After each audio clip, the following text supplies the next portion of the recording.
जब माँ बच्चे को जन्म देती है तो माँ को भी बड़ा कष्ट होता है। कष्ट होता है कि नहीं होता? आप बताओ।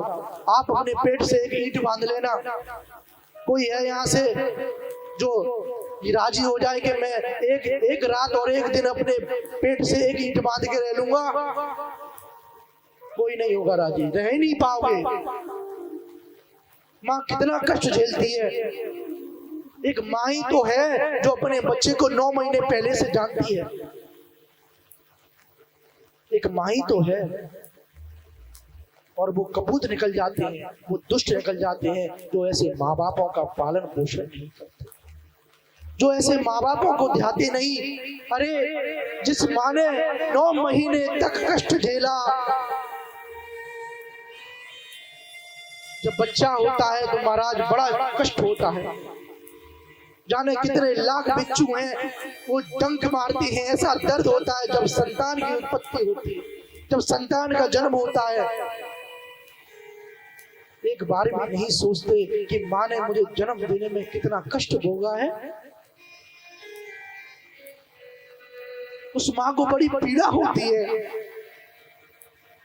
और हम इतने पापी होते हैं, हम इतने दुष्ट होते हैं, उन माँ बापों को वृद्धाश्रम छोड़ाते हैं, उन माँ बापों को वृद्धाश्रम का मुंह दिखा देते हैं।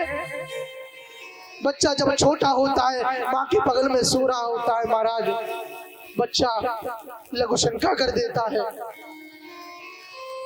माँ को लगता है ये गीला हो गया है, इधर इसका करवट गीला हो गया होगा, अपने बच्चे को सूखे में सुला देती है।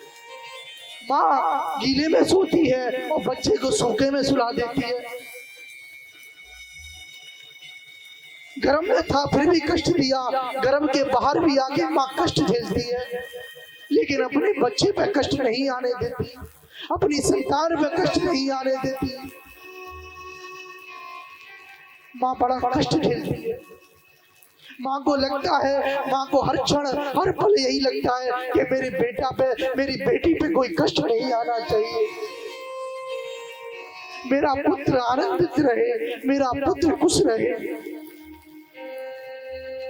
अरे प्यारे, कितना भी दुख दे देना इस माँ को, लेकिन इस माँ के हृदय से हमेशा यही आशीष निकलेगा कि बेटा खुश रहे, प्रसन्न रहे, आनंदित रहे। तुम कितने भी कुपुत्र हो जाना, लेकिन माता कभी कुमाता नहीं हो सकती। माता कभी कुमाता नहीं हो सकती। लेकिन आजकल की संतान महाराज अपने माँ बापों का पालन पोषण करना तो दूर, अपने माँ बाप से ये भी नहीं पूछती कि आपने भोजन कर लिया कि नहीं किया। माँ किसी चीज की आवश्यकता तो नहीं है। जिस माँ ने इतना कष्ट झेला, जिस पिता ने तुम्हारा पालन पोषण किया, अगर वो पिता नहीं होता, वो पिता कमा के नहीं लाता, तो तुम अपने स्तर तक नहीं पहुंच पाते। वो पिता कमाता नहीं, तुम पढ़ते नहीं, तो आज ये पदवी तुम्हें प्राप्त नहीं होती। कोई कहे, कोई ये विचार करे कि हम धनपति हो गए हैं, माँ काली का भंडारा कराएंगे, वैष्णो देवी में जाके बड़ा भंडारा कराएंगे। अरे कितने भी भंडारे करा लेना, कितने भी 56 भोग लगवा देना, जब तक घर की माँ को एक रोटी नहीं दोगे, ना पराम्मा प्रसन्न होने वाली, ना जगदम्बा प्रसन्न होने वाली।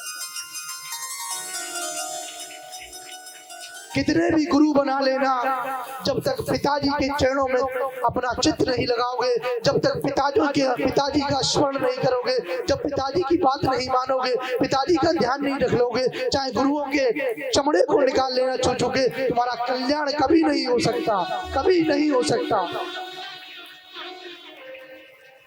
हमारे सबसे पहले गुरु है हमारे माता और पिता। ये हमें लायक बनाएंगे तब हम इस दुनिया में आएंगे, और इस दुनिया में आकर कोई गुरु बनाएंगे। अगर यही पालन पोषण नहीं करेंगे तो हम कोई काम करने के लायक नहीं है।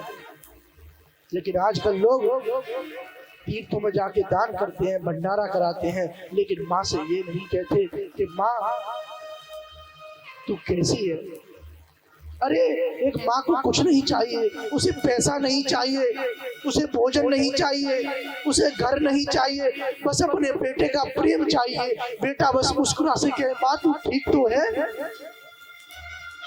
बुढ़ापे में लाठी होती है माँ बाप के पुत्र, ये पुत्र लाठी होती है महाराज।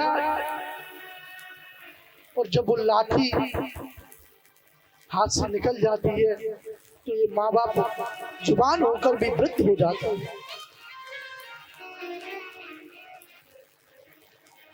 उन पुत्रों के सहारे से ये माँ बाप अपने जीवन को आनंदित करते हैं। चाहे महाराज खाने को ना मिले, चाहे वस्त्र अच्छे पहनने को ना मिले, लेकिन मेरा बेटा मुझे प्रेम तो करता है, मेरा बेटा मुझसे पूछ तो लेता है कि माँ तू कैसी है, पिताजी तुम कैसे हो, कोई कमी तो नहीं है, कुछ चाहिए तो नहीं। चाहे उनको ला के मत दो, मैं सबसे निवेदन करूंगा अपने माँ बाप को कभी कष्ट मत देना। और जिसने अपने माँ बाप को कष्ट दिया है वो कितने भी तप यज्ञ कर ले, कितने भी गुरु बना ले, कितना भी अनुष्ठान कर ले, वो अपने जीवन में कभी सफल नहीं हो सकता, कभी सफल नहीं हो सकता महाराज। सबसे पहले गुरु, सबसे पहले भगवान जो भी है ये आपके माता पिता है। माता पिता के चरणों में स्वर्ग है।